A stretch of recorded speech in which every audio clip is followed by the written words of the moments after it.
Hey everybody, and welcome back to Life with Lolo. It is time for our weekly recap of Love After Lockup. This is season 3, episode 17, and it was titled Two Body Bags.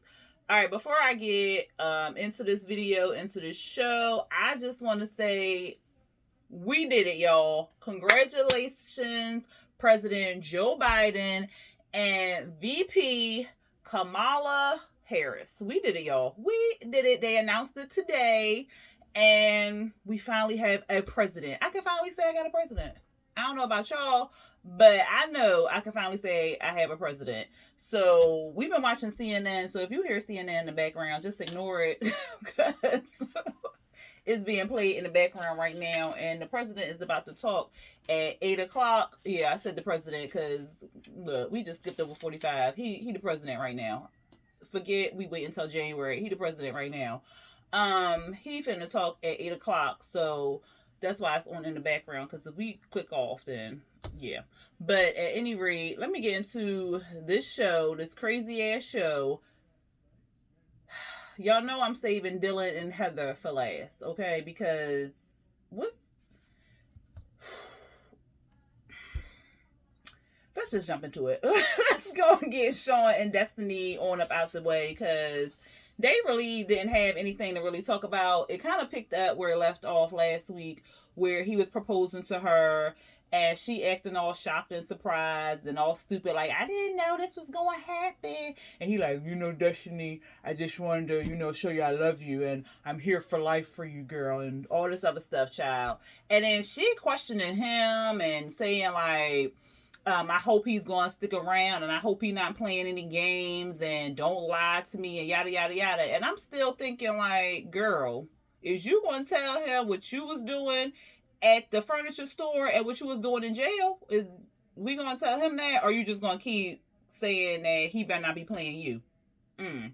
Anyway, she said that she wanted it because she was, what was it, her sister? Was it her sister she was talking to? No. Who was it she was talking to? And she was saying that she wanted to marry him and she got him wrapped around her finger and all this other stuff. I think it was her sister, but we already noticed that she wanted to marry him so she can get closer to the money. Cause child, she was already talking about when they was packing up to leave the hotel, how she was going to spend all this money, how she was going to go big shopping and all this other stuff. So I'm like, I hope this man got this money because we know he got 6 kids. He a mechanic. We already know he was dipping into his 401k. So, Anyway, he says when they back in the hotel room, because she all like, you did good with the ring, babe. And he like, I was just listening to you and I just knew what you wanted and stuff. And, and then he tells the interview, the producers or whatever, that he got something big to tell her, but he don't really want to bring it up. And it's the whole thing about Kelly because he wants them two to meet so Destiny can know that he's not going back to Kelly, that there's nothing between him and Kelly. And then also he has to still be in contact with Kelly because he has 6 kids by her and he doesn't want Destiny to be flipping out. And then also he wants her to meet the children. So he tells her this. She's talking about, I don't think it's the right time for me to be no stepmama, especially what's about to go on. You finna marry some man with 6 kids and you don't want to be nobody's stepmama? If you don't go ahead somewhere, child. And then she talking about something, she don't want to meet Kelly because if she meet Kelly, she gonna beat her up because she was being disrespectful to me. How, Sway? How was she being disrespectful to you? And so she basically like, she don't want to meet her, she don't want to meet her, she don't want to meet her. But of course she gonna meet her. They get to this restaurant and it's loud and everything, and I'm like, ain't they under quarantine? Because this doggone restaurant was packed, and they sitting there, they waiting for Kelly to come, and she telling the producers, I really don't want to meet her because if I meet her, I'm going to beat her up, and it's going to be 2 body bags coming out of here. And I'm like, why is she so mad at this woman? Like, you don't even know her, you don't know what Sean was saying. Sean been lying the whole damn time because he was dating Kelly for like a year while you was in jail. So everything that's been going on is all Sean's fault. But she all in her bag and stuff, talking about something. She gonna beat up Kelly, and then when she get in the restaurant, she take her ring off because she like, well, I don't want her to see the ring because I don't want her to get in her feelings and stuff. And this meeting better go right, and if it don't go right, like she just all this talk, and then when Kelly walking up, she like this better go good, and then Kelly walked up, and then that's when the show went off. Yeah, she's just dramatic. Well, I hope Kelly tell Destiny what went on with her and Sean so she can know. And then no, I don't really think that Destiny gonna come clean. I don't think she gonna come clean. I was about to say that maybe she'll come clean, but she ain't gonna do that. She gonna be a liar to her heart. Anyway, let's move on to Chevelle and Q. So we see Chevelle, she with her red wig on today. And she making a baby a peanut butter and jelly sandwich and stuff. And the little girl, but the little girl said she was gonna put some cheese on it. Ew, that's nasty. She said that Q hasn't been communicating with her or anything like that. He's been distant, so it's making her feel real insecure and stuff. 1 second, y'all. All right, y'all, I'm back. The pizza had got delivered. I wanted the kids to know because you know they leave it on the front porch. But anyway, so she feeling real insecure and stuff like that. So back home on the Texas ranch, we see Q. He in the garage. He cleaned out the garage. He talking about because his sister called him. I'm not learning. Look, Q number 2, because them names, Quiandria, Qualisha. Look, the youngest sister called him up, okay, and she was like, what you doing? And he like, mama got me cleaning up and stuff. She got me going to task. She got me interviewing and stuff like that, and I ain't trying to do all that down here. And she was like, well, look, you ready to go out and stuff? Because I'm about to show you the town, and I got a couple friends I want you to meet. And he was like, a couple friends? What you mean, like some girlfriends or something? She was like, I mean, yeah. He was like, no, I can't do that. I got the shorty Chevelle at home and stuff like that. So I like it that he's still trying to be committed to Chevelle, even though his family is so hardcore interfering with what this man got going on. Like, let him be. If he say he happy with this girl, let him be happy with this girl, but don't keep putting other obstacle, other people in front of his face so he can be tempted and all this other crap. If he say he happy with Chevelle, let him learn or figure out that maybe he not happy with her. But don't keep giving him stuff or giving him people and putting it in his face and causing havoc in this man's relationship. And I say relationship because we don't know, but he got her tagged in his phone as wifey.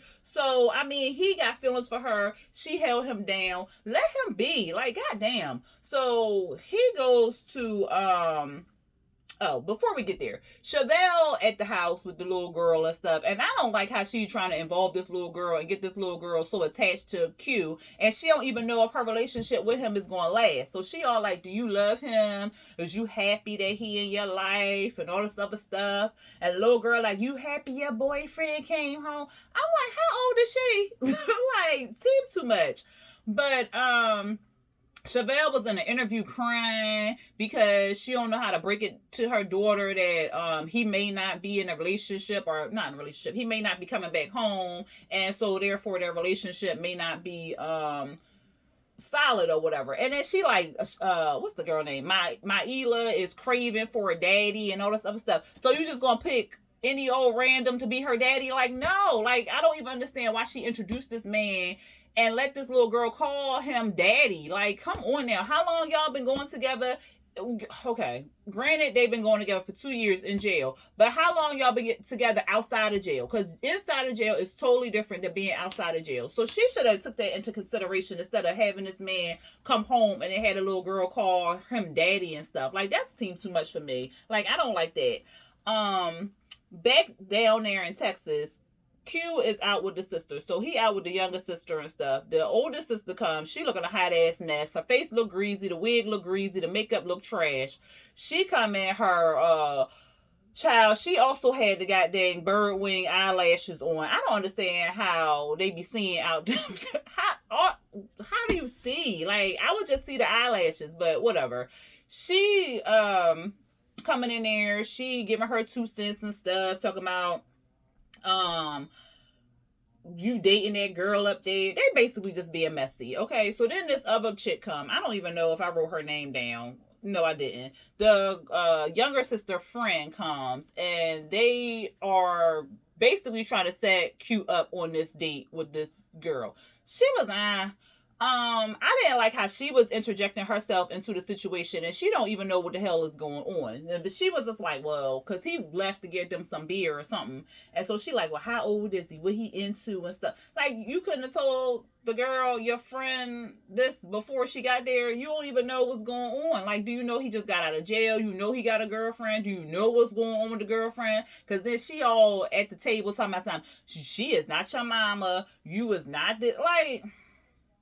And that, now all three of them know if their man was away out of town and he was acting shisty and shifty on the phone with them and not communicating the way he was before, that they would have a whole entire problem and they would probably be blowing the phone up too and all this other stuff.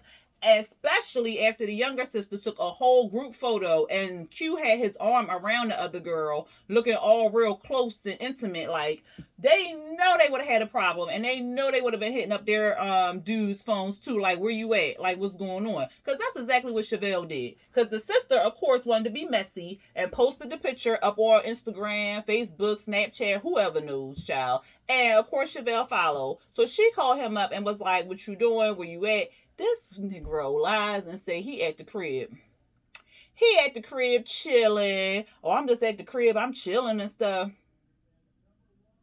She saw the picture, fool. Like, what in the world? Like, you can't even get your line right. And so she like, I saw the picture. I saw the picture that your sister posted and stuff. I know you're not there. He getting all in his bag. Well, see, that's why I ain't want to tell you, because you getting all in your feelings and stuff. We just out having a good time. No, how about if you would have just told me you was out having drinks with friends and stuff, I wouldn't be tripping. But you want to sit up here and lie and do all this extra shit. He gets all mad, and then he hangs up the phone on her, and then he go back to the table, and that's when the sisters was all like, well, see, you don't need to be with her. The little dusty one talking about something. She gonna go up there to Kansas and beat up Chevelle and all this other stuff. I'm like, they doing too goddamn much. They calling her insecure and stuff. And I'm like, again, if this was y'all be doing the same exact thing. So please dismiss me with that bullshit. That was it for them, child. Maurice and Jessica, it really wasn't a lot going on with them either. Jessica, it was basically Jessica and her mom and her friend. I think it was like her best friend. They went dress shopping and stuff. And to sum it up, Jessica ended up telling her mom that she was pregnant, and her mom was like, well, oh my God, when did y'all find out? She was like, oh, we just found out a couple weeks ago. And she was like, oh my God, I'm so excited. So she was happy. She was like, I'm gonna be a grandmom. Then she was like, well, who many other people knew? So I was like, girl, don't ask your husband, because he been new. So she asked Tiffany, and Tiffany was like, yeah, she told me today or whatever. So the mom was excited. She was just basically like, Maurice need to get that job ASAP instead of waiting, to get a job and stuff. And she was happy that Maurice was happy and stuff. And then here goes Jessica. Well, I know Maurice gonna be mad because I told my mom and whatnot after we promised not to tell anybody. I was like, girl, please. He told your daddy as soon as you dropped him off. Like, please. He is not gonna be upset. And then also she wanted to invite her sister to the wedding and stuff, because of course they haven't been talking for 4 years since she got with Maurice and whatnot. So she's hoping that her mom will post a picture of the dress or show her the dress, and then she'll say she wants to come to the wedding and stuff. The second dress that she put on was really cute. So hopefully Maurice again has his head straight. Jessica seems to be in love with him. Maurice, for the most part, it seems like he's interested in her and in love with her. So let's see if they'll make it work. Lindsey and Scott, nothing was really going on with them. He said, of course, he's not going to leave her, even though he found the whole playbook that she wrote out. But he's not going to leave her. He's in love with her. She just, what did he say? I forgot what he said. But anyway, he in love with her, basically. Her best friend before she went to prison. And then the best friend spent some time with her in prison for like a few months. Tara, she's coming to visit and stuff. And Lindsey told Scott that she would like Tara. And I'm like, what's this finna be? Some type of threesome or something? Is that what she trying to make it? Because as soon as she was like her best friend and she spent time with her in jail and all, I was like, they must have did it at one point. And sure enough, child, because Tara come, she hugging her and stuff. Scott it was introduced to her, whatever, and then he goes out to go clean up or something like that. Lindsey, Tara brought her like a whole big old bag of makeup and stuff, so she's excited about that. Lindsey give her the tour, and then she's telling her how what's the child name? Oh my goodness, Grace, what's the child, you know, the little baby, she her room wasn't together and stuff, and yada yada yada.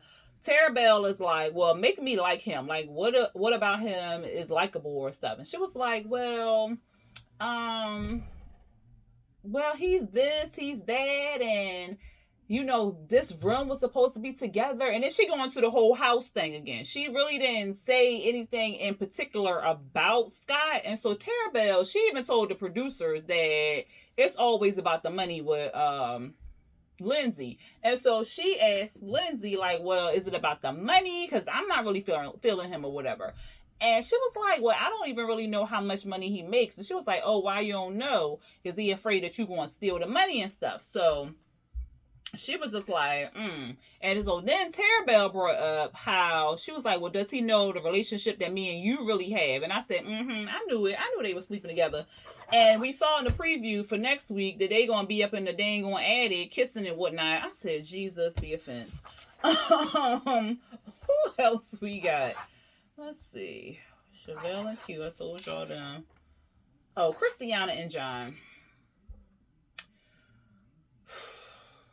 So we see Kristiana and John. He all packed, or she got like a little suitcase and stuff. So I don't know why I was thinking they was finna go to the jail, because I was like, well, why she got a suitcase? But anyway, they got a little suitcase and stuff, and of course, they was getting in the truck and stuff, and he was like, well, you got the wine. I was like, the wine? Where the hell they going? Because I could have sworn they was going to turn her in. No, child, they going to a hotel. Because, of course, he focused on consummating the wedding, not sending his wife back to jail so she can finish her damn term that she didn't, not skip bail, but basically a fugitive, because she's supposed to be in the halfway house, and then she done got kicked out the goddamn halfway house because she was back on drugs.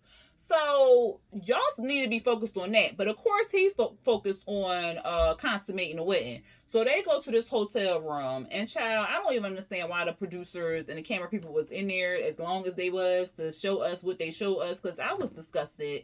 I didn't want to see it, but they was making out and stuff because they was about to bow chicky wow wow. She talking about something, she know how to slob on the knob real good, and she ready for some dick, and all this other stuff. I was just like, ugh. I was like, while they was in the car going to the hotel, she was basically saying like he was her hero and he feels as though he's not doing enough. And she's like, well, you are doing enough, you're my hero, yada yada yada. And I'm like, John, how much more do you want to do? You done moved in the methed out sister and the mama who got COPD. You barely know any of the family members. Like, what else do you want to do? Like, then you holding a fugitive in your house and you an ex-felon. Like, the child. Anyway, the next day they finally did it. He talking about something, it was amazing and stuff.